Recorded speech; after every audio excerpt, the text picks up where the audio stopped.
آج میرے وہی شاگرد ماشاءاللہ دین دنیا دونوں میں ترقی کر رہے ہیں، کیونکہ جو میں نے میری اولادوں کے لیے پسند کیا میں نے میرے شاگردوں کے لیے بھی وہی پسند کیا۔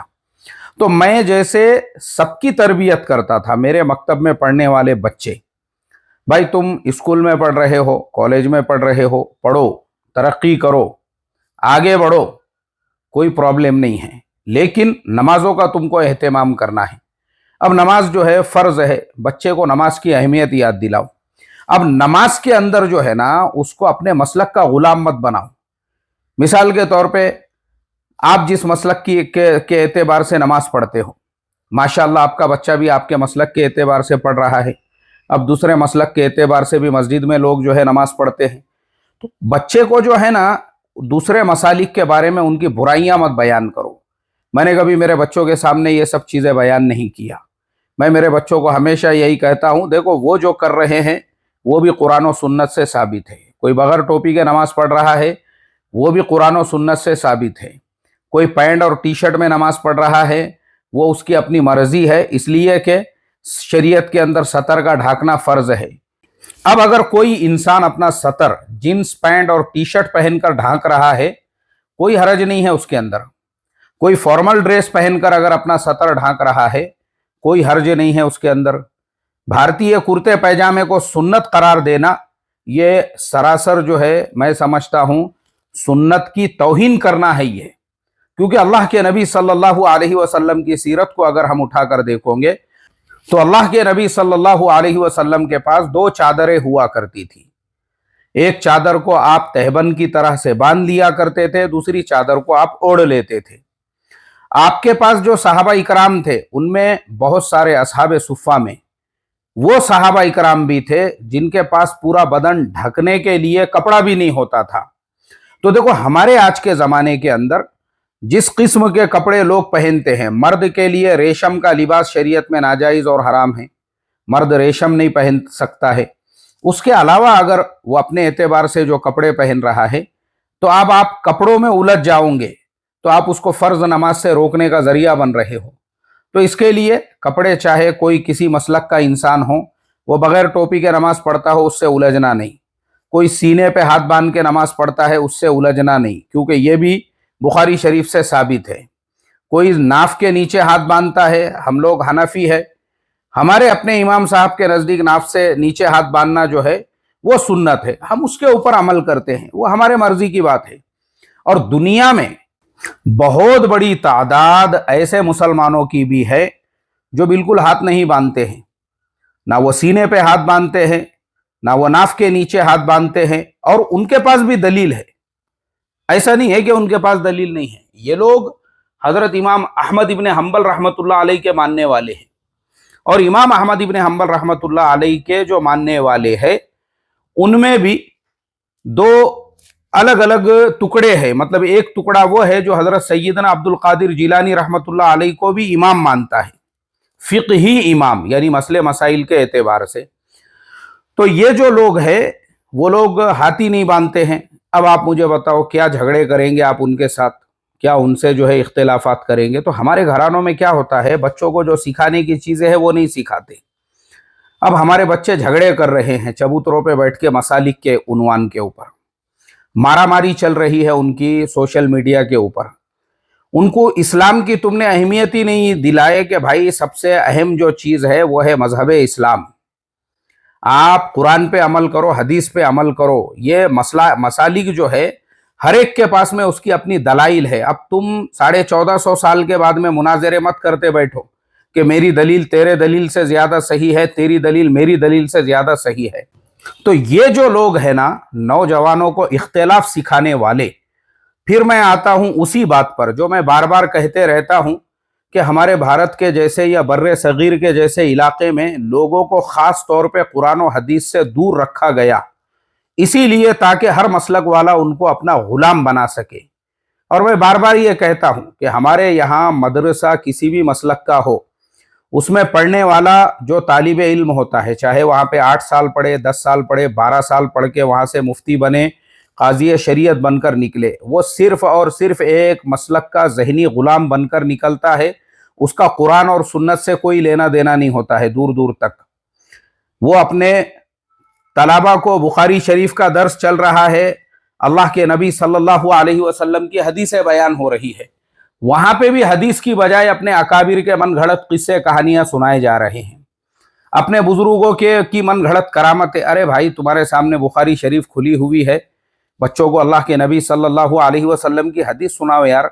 انہیں حدیث نہیں سنائی جا رہی ہے، وہاں پہ بھی حدیث کے مقابلے میں اپنے بزرگوں کی عظمت بیان کی جا رہی ہے۔ مطلب یہ ہے کہ طالب علم کے دل میں حدیث کی عظمت ہی نہ آئے، اللہ کے نبی صلی اللہ علیہ وسلم کی سیرت کی عظمت ہی نہ آئے، اس کے دل میں سے اپنے من گھڑت اکابر اور بزرگوں کی بڑائی نکلنا نہیں چاہیے، اس لیے پوری کوشش، پورا ہپنوٹائز کیا جاتا ہے اس کو۔